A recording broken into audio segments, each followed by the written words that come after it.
2 months had passed since Sandra was named managing director. The company had stabilized under her leadership. Clients returned, staff morale improved, and Mr. Thompson, now retired from active duties, was proud of his choice. But not everyone shared that joy. Tessie and Chinny had served their 1-month suspension and returned to work, but their shame did nothing to cleanse their bitterness. Instead, it fermented. They watched Sandra every day, envying her respect, her confidence, and most of all, the quiet way Ben still hovered around her. What started as gratitude between Sandra and Ben was slowly blossoming into something deeper. Their smiles lingered a bit longer. Their conversations became more personal. Though Sandra didn't know the truth about who Ben really was, she could feel there was something more to him, something he wasn't saying yet. Tessie noticed it too. She began to observe closely. Each time Ben dropped by Sandra's office to greet her or bring her files, Tessie would stare, her heart burning with jealousy. "There's something about this so-called security guard," she murmured one morning. That morning, breakfast was served like every other day. Sandwiches, toast, and fresh coffee for the management team. Sandra received hers with a soft smile and placed it neatly on her desk before stepping out. Mr. Thompson had summoned her briefly for a file discussion. Tessie watched. Her eyes darted around. The coast was clear. Like a shadow, she slipped into Sandra's office, glancing at the hallway to make sure no one saw her. Her hand trembled slightly as she pulled out a tiny bottle from her baga, clear, tasteless substance she had stolen from a friend's beauty shop. The label had warned, "For external use only, do not ingest." But Tessie didn't care, just a little drop. She uncapped Sandra's coffee and added the liquid, swirling it gently before placing the cup back on the desk exactly the way she found it. She slipped back into her own office unnoticed. Minutes later, Sandra returned from Mr. Thompson's office. She smiled softly as she picked up her coffee. "I really need this today," she whispered to herself. She took a sip, then another. All seemed normal until 5 minutes later. Her vision blurred. Her hands began to shake. Pain twisted in her stomach. She staggered toward the door but couldn't reach it. "Help," she whispered. And then she screamed and collapsed. Ben, as usual, was on his way to her office to say good morning. He had bought her a fresh croissant from the nearby shop, a small gesture he had begun doing every few days. But today, he heard the scream just as he approached. He rushed in and froze. Sandra was on the floor, her body limp, her breathing shallow. "Sandra!" he cried. He dropped the paper bag in his hand and ran outside, searching frantically for the company driver. "Give me the car keys!" he shouted. The driver, stunned, handed them over without question. Ben gently carried Sandra in his arms, ignoring the stares of the staff as he rushed through the lobby. Her head rested against his chest, her face pale. The car sped through the city to the nearest hospital. Back at the office, Tessie stood by her window, watching the scene unfold from above. Her lips curled into a bitter smile. "Why is this security guy always at her mercy?" she hissed. "Why won't he just let her die in peace and be out of my way for good?" Suddenly, a hand tapped her back. She spun around. Chinny stood behind her, arms folded, face grim. "I'm sure you did this," Chinny said. Tessie's smile vanished. "What are you talking about?" Chinny narrowed her eyes. "You think I don't know? But you crossed a line this time, Tessie." Tessie looked away. "Don't act like you haven't thought about getting rid of her, too." "Yes," Chinny snapped. "But not like this. I may gossip, I may be petty, but I am not a killer. And I'm not going to let you drag me into this. If Sandra dies, that's murder, and I won't go down for it." Tessie clenched her fists but said nothing. At the hospital, Ben paced outside the emergency room. He had informed Mr. Thompson, who was on his way. Finally, a doctor came out. "She's stable," he said. Ben exhaled in relief. But she was lucky. It was mild food poisoning, not natural. Whatever she consumed had been tampered with. Ben's face hardened. "Are you sure?" The doctor nodded. "Yes, the tests confirmed it. Someone tried to poison her." Ben's fists tightened at his side. He didn't say a word, but inside him, something had changed. The quiet, patient man was now burning with fury. Whoever tried to hurt Sandra wouldn't get away with it. The hospital lights buzzed faintly overhead as Mr. Thompson arrived in a rush. His usually composed face was hardened, jaw clenched, brows furrowed. As he entered the private ward, he saw Ben seated by Sandra's bedside, holding her hand gently. She was awake, now weak, but stable. Sandra managed a faint smile. "Sir." Mr. Thompson walked closer and touched her shoulder gently. "Don't speak. Just rest. You'll be fine, Sandra. I promise you that." He turned to Ben. "You saved her life. Thank you." Ben nodded silently. The doctor re-entered, holding a file. "It's confirmed, sir. It was food poisoning, definitely something added to her coffee. It could have been worse if she hadn't been brought in so quickly." Mr. Thompson's fists balled. "Then whoever did this wants her dead." By noon, Mr. Thompson was back at the office, rage simmering beneath his calm voice. He gathered the head of staff, human resources manager, and the kitchen chef into the conference room. He sat down slowly, his voice low and commanding. "Sandra, our managing director, was poisoned this morning." Gasps echoed through the room. "Someone within this building did it, and we're going to find out who." He turned to the chef, a round-faced man named Mr. Dapo, who had been in the company's service for 10 years. "Dapo, you served that coffee. Who gave it to you?" Mr. Dapo, sweating visibly, stammered. "Sir, too, brewed the usual pot, the way I always do. I placed it on the tray with her toast and gave it to one of the kitchen assistants to deliver to her office." "Who?" "Esther, sir." Esther was called in immediately. A young girl, barely 24, walked in, her face pale. "Sir, I took the tray upstairs and left it on her table like always, but she wasn't in her office. The door was open, so I just placed it and left." "Did you see anyone else go in?" Esther hesitated. "No, sir. I don't think so, but I can't be sure." News of the interrogation spread fast. Tessie sat at her desk, her hands shaking slightly as she typed. Chinny walked in and stared at her. "You hearing the footsteps yet?" Chinny whispered coldly. Tessie shot her a warning glance. "Don't say a word." "I already said I'm not part of your madness," Chinny replied, crossing her arms. "You better start planning how you'll explain how you knew she would be alone, and how no one else saw anyone in her office." Back in the boardroom, Mr. Thompson made a decision. "From this moment on, no staff is to eat food prepared by the kitchen until we complete this investigation. The kitchen will be sealed, and security will monitor all offices." He paused, letting his words sink in. "And if I find out anyone had a hand in this attack, I won't just fire you. I will make sure you go to jail." Ben stood at the back of the room, silent, watching faces. His eyes fell on Tessie's office window across the hall. He noticed her pull the curtain aside just slightly, watching everything. He didn't need a confession to know. He saw the fear in her eyes. But he wasn't ready to confront her yet, not until he had proof, and for Sandra's sake, he would get it. The office had quieted after the chaos. Security cameras were being reviewed. The kitchen remained sealed, and yet no one had been caught. Ben sat in the staff lounge, sipping black coffee. His uniform cap was tilted low over his eyes, but his mind was sharp. Everything about Tessie screamed Gilther nervous eyes, her quiet panic, and how quick she was to disappear after Sandra collapsed. He needed evidence, something solid, so he came up with a plan. The next morning, Ben walked into the HR office and typed out an official-looking memo on their printer. He slipped it into a cream envelope and sealed it, marking it confidential. He then carefully placed it on Tessie's desk during her break. The letter read, "To Sandra Okonkwo, Managing Director. From Mr. Thompson. Subject: Confidential Internal Review. This is to inform you that we have identified the culprit behind the attempted poisoning. Evidence from the CCTV is being reviewed, and suspects are being narrowed. We will meet privately to finalize the report and action to be taken tomorrow morning." Ben stood at a safe distance and watched. 15 minutes later, Tessie walked in. She saw the envelope on her desk, looked around, and opened it. Ben watched her eyes narrow as she read. She panicked.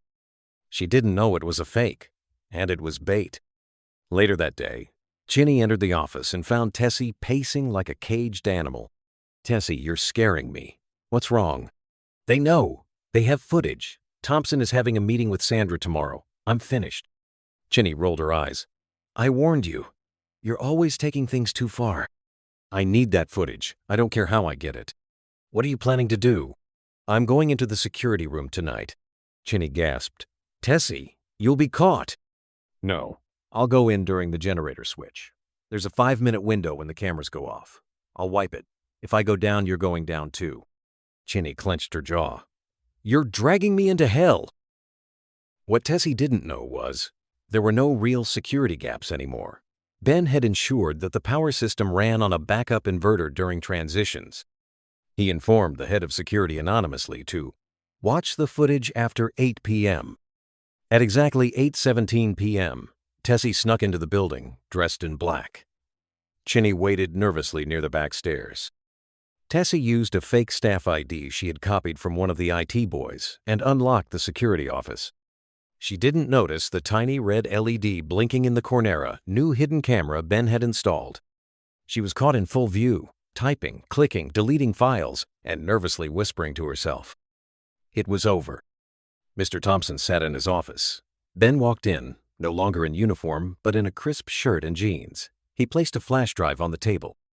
"Everything is on there, sir. Time stamped. Full recording. No one else was involved, except for the girl she threatened." Mr. Thompson played the footage. His face turned stone cold. Ben added, "And sir, this isn't just a crime. It's a confession in action." Mr. Thompson nodded slowly. "We'll call the police. Today." Sandra walked into her office later that morning, still recovering but stronger than before. The staff greeted her warmly, more sincerely this time. There was a new respect in the way they looked at her. Ben stopped by with a quiet smile. "Welcome back." She smiled. "Thank you for everything." He shrugged playfully. "Just doing my job. Security, you know." She laughed softly. "More than just security." And just outside the building, Tessie was being escorted into a police van, her face pale, her eyes wet. Justice was finally catching up. At the local police station, Tessie sat on a hard metal chair in the interrogation room. Her hands trembled on her lap. Her once perfectly styled hair was disheveled, and the confident smirk she usually wore had faded into a frightened grimace. Across from her, 2 officers stared at her with blank expressions. A file lay on the desk between them, with a flash drive and printed image screenshots of her caught red-handed in the security room. Officer Raymond leaned forward. "Miss Tessie, we have you on video sneaking into the company's security room, deleting footage connected to an attempted murder case. What do you have to say?" She remained quiet. The second officer added firmly, "If you continue to be silent, this will go straight to court, and you could be facing years in prison." Tessie broke. Her face crumbled into tears. "I didn't mean to kill her. I just wanted to make her sick so they'd remove her from that seat. I was angry.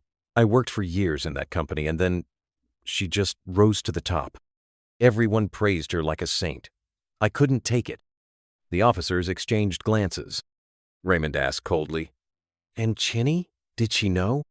Tessie shook her head. "She didn't help me, but she suspected. I threatened her. She didn't want to be involved. It was all me. I bought the powder. I put it in her coffee. I thought it was harmless." The officer stood. "Well, congratulations. You just confessed to criminal sabotage, attempted poisoning, and tampering with evidence." That afternoon, Mr. Thompson visited the station personally. The officers updated him on the confession. He entered the interrogation room alone. Tessie looked up at him, her eyes red and desperate. "Sir, please, Tu made a mistake. I was jealous, I admit.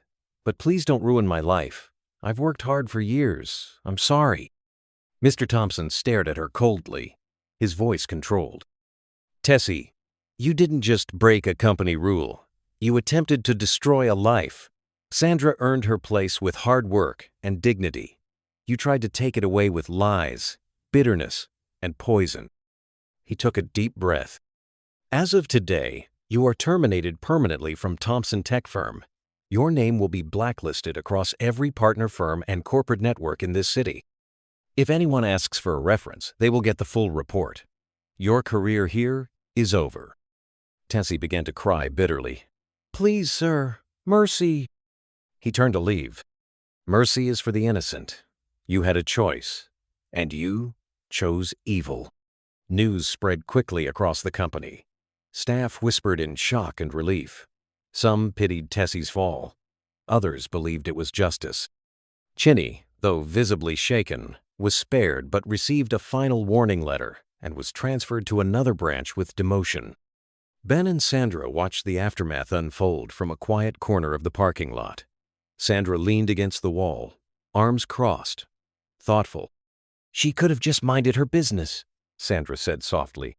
Ben nodded. "But she chose war and lost." Sandra looked at him. "Thank you for fighting for me." Ben smiled gently. "I couldn't stand by and watch injustice win. You didn't deserve what she did." They stood silently for a while, the afternoon sun warm against their faces. But deep in Sandra's heart, a new question began to rise.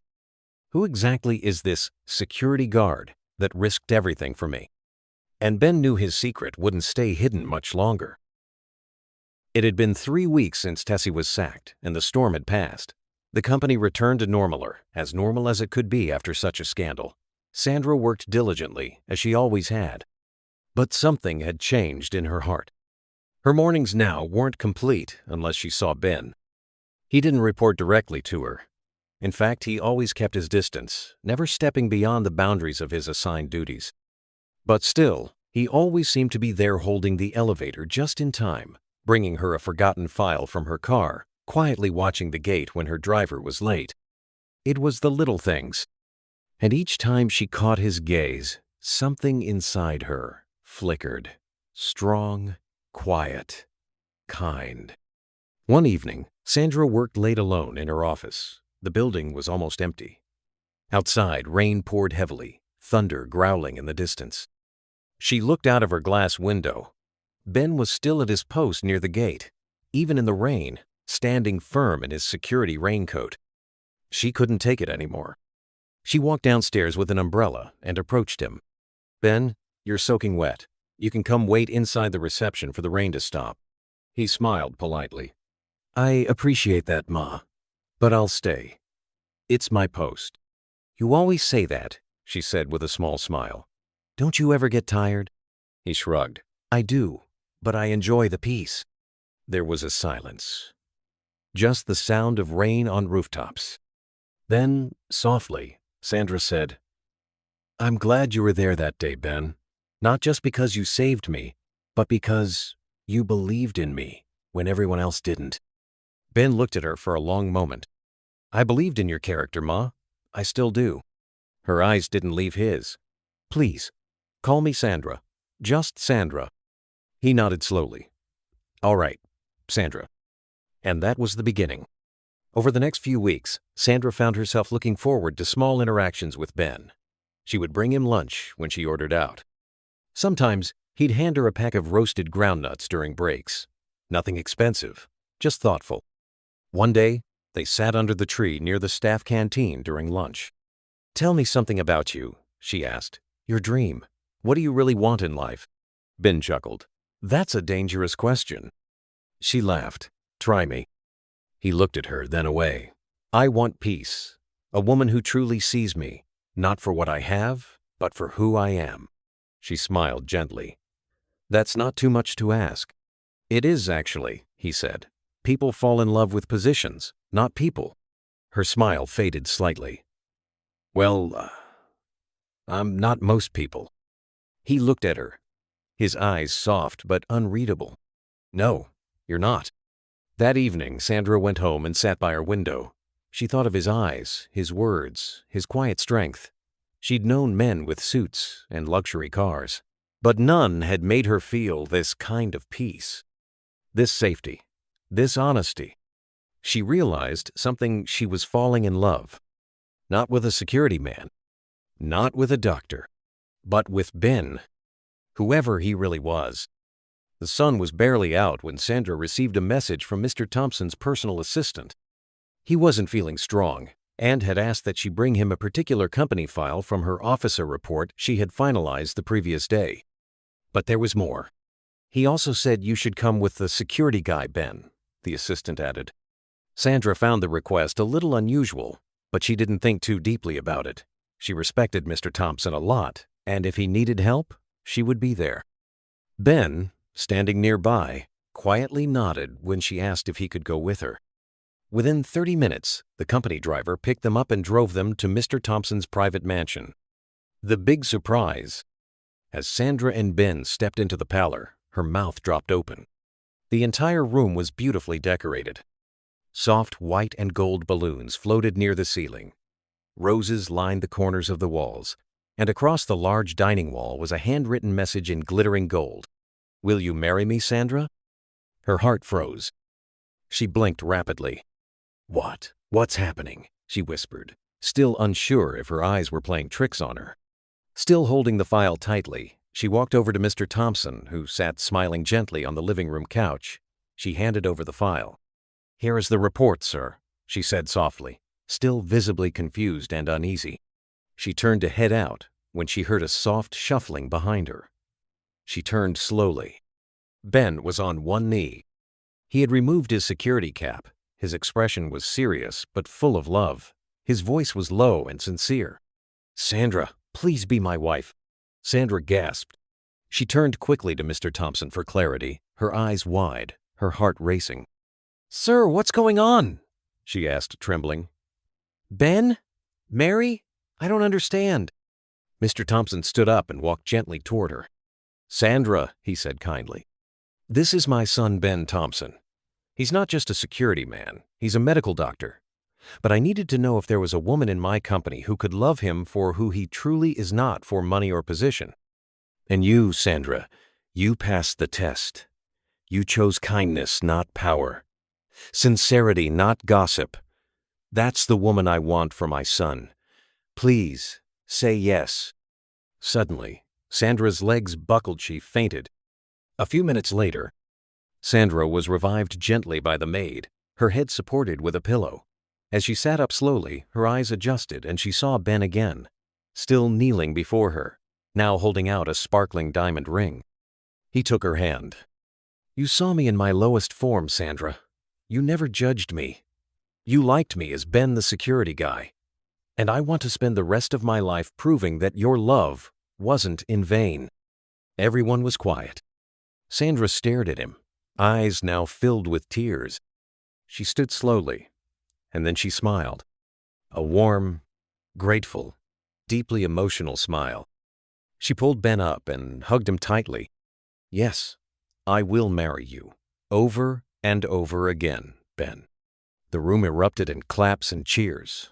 Staff members and a few close friends who had been hiding in the hallway stepped out, celebrating. Mr. Thompson wiped a tear from his eye, his heart full of joy. His plan had worked. His legacy was safe, and more importantly, his son had found love. A love that started with humility, survived betrayal, and bloomed with truth. And just like that, what started as a simple job turned into a journey of love, trust, and true character. Ben found a woman who loved him for who he really was, not for the money or the name. Sandra found the man she never expected, and together, they proved that true love still exists. But now, it's your turn. On a scale of 0 to 100, how would you rate this love story? Drop your score in the comments we're watching. And if this story touched your heart even just a little, like, share, subscribe for more powerful stories every week. See you in the next one. The end.